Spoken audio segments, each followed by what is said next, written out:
Hello. So, um, I don't know how to start, what to do, to be honest, because these topics are not like so positive or so upbeat, and they're not like a usual part of my character.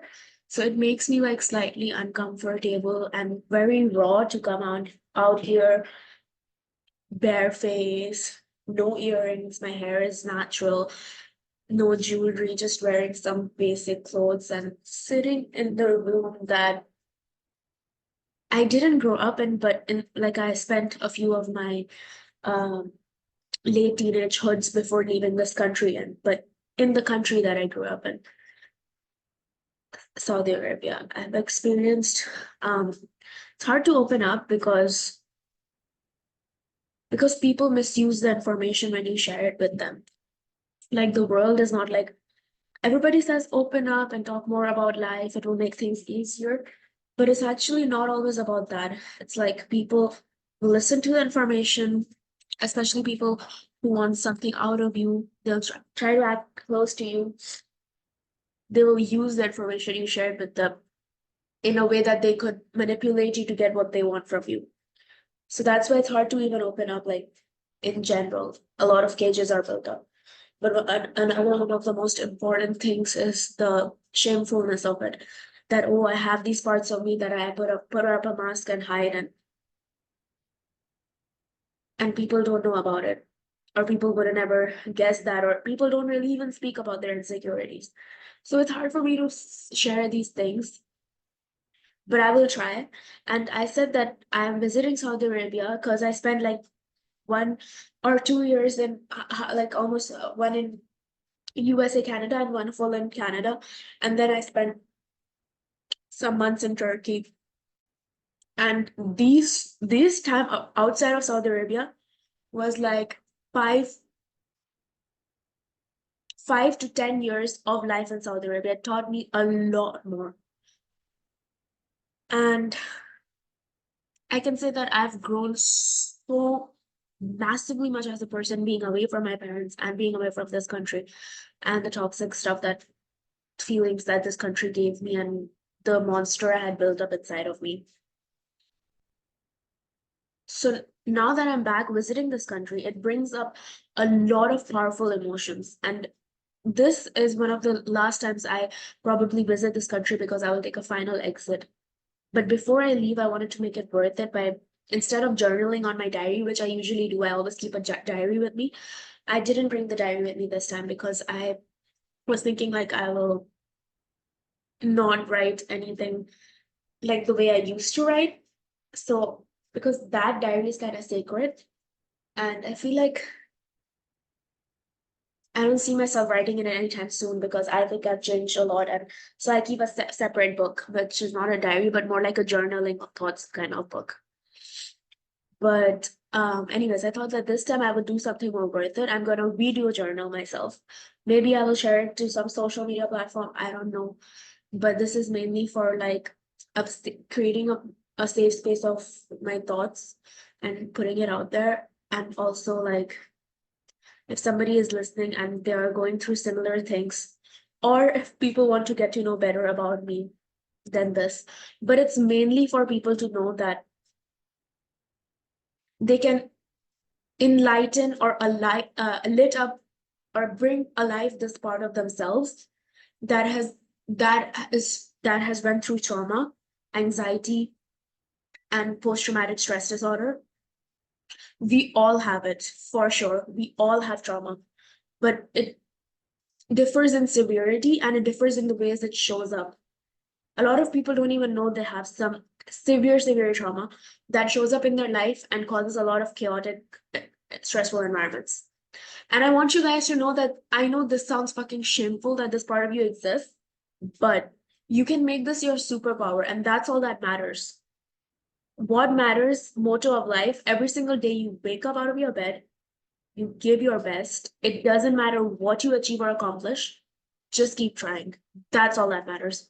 Don't give up. That's how you turn anything that you've been through into your superpower, because every bad thing, every hardship you go through can be your worst nightmare, but your greatest superpower, and it depends on how you utilize it. So no matter what you're going through, you might regress from time to time, but all that matters is you keep coming back up. And that's what I'm trying my best to do.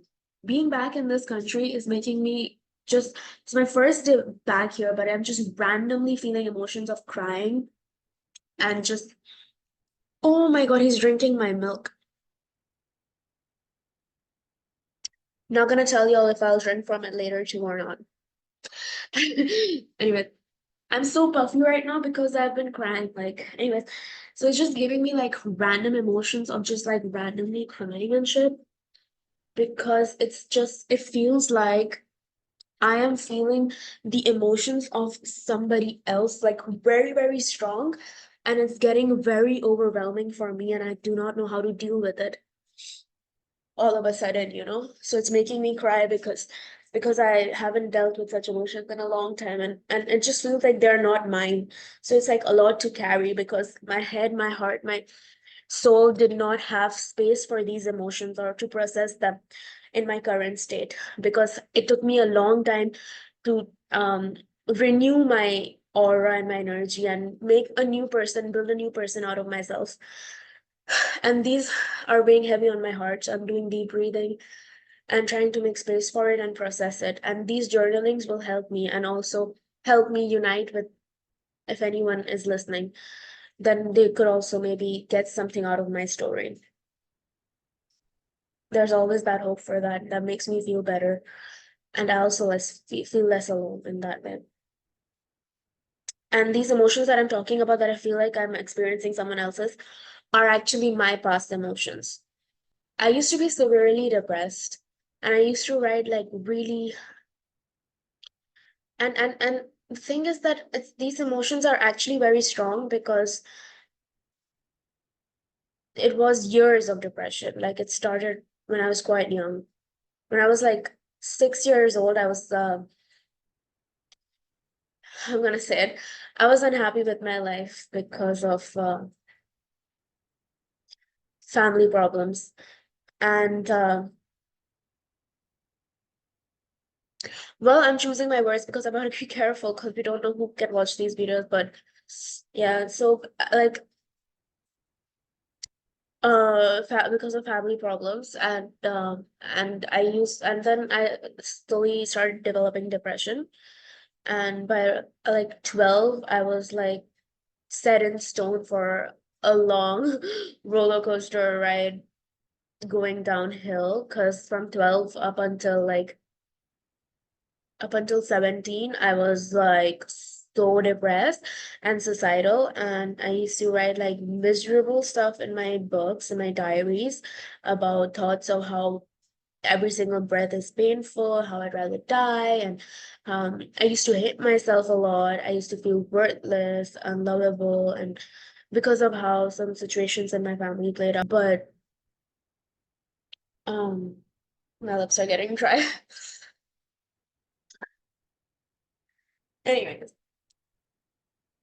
trying to lighten up the mood a little bit because, like, I swear to God, if anything, I was born really happy, loud, energetic.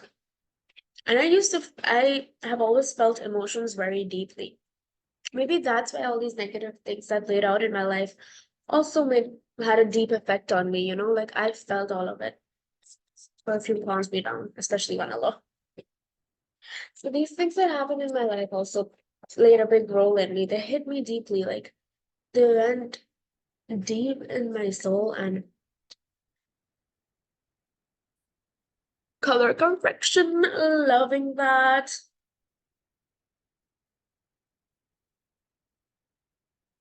Yeah, so they went like deep in my soul. Bring the light up, bring the energy up. Ooh. I already feel better, feel less alone. It was too much earlier, but yeah. So these emotions would sink in really deeply, like an iceberg in me, and then solidify. So it kind of dimmed my light over the years, but it didn't change my core. It didn't change my chemical.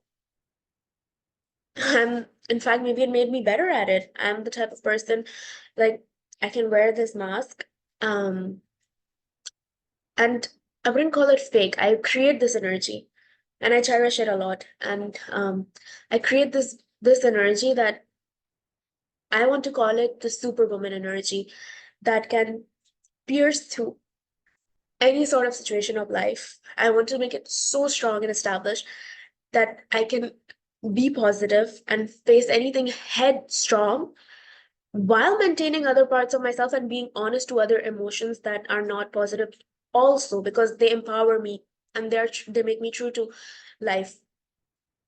But I want to have the superwoman energy forever because I just feel like it's like my super character. Like it's like a big part of my chemicals, and I want to make the most of my life. Hey, I'm alive. I didn't kill myself a few years ago. I'm still here, and I don't know how long I will be here because I do know what it feels like to be close to death, even if I keep forgetting it every other second. But I can't forget who I used to be, and I will make the most of every single moment of my life. Maybe the reason I wanted to die so bad was not because I didn't want to live, but maybe it was because I did want to live, but on my terms and with my happiness. And that's why I couldn't keep living that way, because I wanted to live in my way. So I'm gonna try my best to keep doing it and keep being strong. And then, so this mask thing I'm talking about that I put on, it's like an energy I create for myself. And I want to have people in my life that add to this energy and encourage me. Yes, I appreciate you all toxic bitches who turn on different parts of my personality that are not explored, but y'all will not last long in my life. There's been a lot of people who want to stick around and keep sucking my energy, but you need to understand that I'm not the same person who would accept anything and sell my soul just for the sake of some attention anymore. I've raised up my standards, so it's like it has to be a fair balancing game. Like if you like my energy, you need to give me the energy that I like and will encourage my energy and my authenticity. No matter how much I am eager to live life or learn from people, people take me like it's been one of my challenges to be taken as like an open book or easy to mess with. But no, like the hardest part here is not to change that impression that people get of me sometimes, especially these days, world's people who are very selfish. But the hardest part is to maintain this energy of mine and yet remove these people from my life when needed and how so needed. Because I can tend to be a really big empath and sympath, considering everything I've been through in my life and the humongous amount of layers I've experienced. So I know that everything is deeper than what seems on the surface. So I'm a really good empath. But the hardest challenge is to not let these type of people who suck your energy and just feed lies into you to get what they want from you. And in any sort of relationship, I've felt this literally from my closest family members, but also from lovers, friends, workers, anybody. People want to take advantage of kind, innocent, pure souls and people who are generous. So the hardest part is not to stop them from doing that, but it's that to not change your authenticity, yet not let them do that. Because I don't want to kill this inside of me. I took a lot of like online coaching, like not like personalized, like just public videos and stuff like that, and read a lot of articles too about it. And they're like, do this, do that, and become this person. Okay, fine, I will practice these things and install them in me to use them when I need them. But I cannot change my core, and thus far in my 20 years of my life, I cannot completely shake off this core of mine, which is like this very this person who is easy to see through, like the heart, like it's very easy to come to my heart, like it is what it is and it's not going to change. Like my heart, it's kind of like very like all or nothing. Like I'm just to the point. Like you know what I'm feeling when I'm feeling it, and I'm just kind of authentic in that way, you know? So, and I don't want to change that about me. Like I have to embrace it and I have to love that. And I have to like figure out how to make that work for me instead of change it and become some another person with another character or personality, right? Talking about so many topics, but basically the main touch up of this video was like how I'm feeling all these emotions of my past life and how they just suddenly make me feel crazy because I feel like now I have to deal with them. But my biggest hope out of all of this is that this would actually make me stronger and more resilient to changes compared to weaker. And hopefully, I will not have to come back to being this person ever again because I don't want to visit Saudi Arabia ever again. I um if to share like more ideas of what used to happen, like a quick glimpse of it, because there's like too much going on here. But I also used to like get bullied in school growing up and kind of like a what's the word for it? Black sheep or something. I don't even know what's the word, but you get the point. So like not a lot, like actually not any good memories, but I do have memories of hope, excitement, energy. Just say let's just say a lot of hope. I just know what a lot of hope feels like.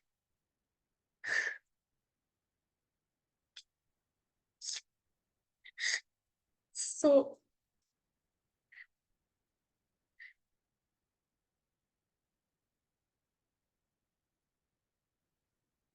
uh, that's like one of the main emotions that let me be who I am today. Because I didn't let anything kill me off completely. And I could still enjoy life. Because I used to dream big, sitting in my room. And just like think about places I would love to be in, things I would love to do, people I would love to meet. And I'm grateful that I actually got to experience a lot of it and actually meet people in real life and not just online. And I got to like I used to think that I would never meet anybody in real life. I used to have online friends, and I made the most of that. And I love them with all my heart, and I gave them my best, and created like a lot of different online stories, cyber life, gaming girl hashtag. But at home, I never used to feel heard. And my parents used to always ignore me and hate on me, so I used to create all these imaginations and stories for watching movies and TV shows and shit like that about how my life would be one day. And whenever I would get the chance to socialize, in the beginning years I used to be kind of awkward, but later on I got really good at it. Especially after I came to ninth grade, because then I changed school like 5 times, and after ninth grade I was like, enough. No more bullying. The old Venom is dead. And I changed characters. I still used to get a bit like odd behaviors from people because everybody had their own friends group and stuff like that. And I was always different anyways. But I did kind of break through my shell and be more authentic to myself. It's like all these qualities that I feel like, wow, I upgraded. I know that I feel like they were always in me and already, but they were just suppressed. But as I was saying, like I used to just like create imaginary scenarios of how my life would be or how I would like it to be. That's what kept me alive. That one day it will come true. And yeah, I may not have lived a life growing up where like most kids, where they would have friends or have a lot of opportunities or stuff like that. but I did get to experience a lot of that after I left Saudi Arabia. And I'm very grateful for all of that, that I actually got out there and did something that the old me thought was never possible. But it was just as simple as letting people know that, hey, I'm here. Like, I am somebody, I am Zara. Like, and this is what I like. This is what I dislike. These are my colors. And I was able to do that. And I met a lot of people and I made a lot of memories, and I am grateful for all of that. I am grateful for having the opportunity to have lived life and making my hopes a reality. And of course, it hasn't been all easy because I learned a lot about humanity and mainly about how cruel it can be. Because in the beginning, I literally sold my soul to the devil because I thought that everybody was innocent and everybody was what they say they are, just like me. But I had to learn the hard way that it wasn't like that. And I'm maturing so much. If there's anything called maturing, it hit me like a punch in the face. Like I'm maturing so fucking much. So I'm proud of that also. It's not just about living life. I notice like to have a happy, fulfilling life, you don't need to give your all. You need to learn how to control all of it, but maintain it, if that makes sense. So don't lose yourself and don't change yourself, but you have to control how you invest yourself. So maybe sometimes seriousness is good for life and to get the most out of life. But I can never change the bursts of happiness, guys. Please, please let your heart feel. Please let it feel love, happiness, and success. And just let it live and let it breathe, okay? Just love yourself and love life, love others. And that's it. I mean, I don't know like what this video is about, but that's kind of like the emotions I was feeling right now, and it got me crying a lot. But yeah, so I remember I was crying on the part of hope where I felt like where I was telling one of the biggest emotions I felt. So it's like a lot of hope in my life for sure. And I made it. It reminds me of that Louis Tomlinson song. We made it, underestimated. No one's underrated. Now we're saying goodbye. Blah blah blah blah blah blah. I love my cat, guys. I got him when he was 14 and he's still with me, baby. Like he, he was 6 months old when I got him. Okay, I don't have much to say right now, but probably make more videos and keep journaling and shit like that. Bye.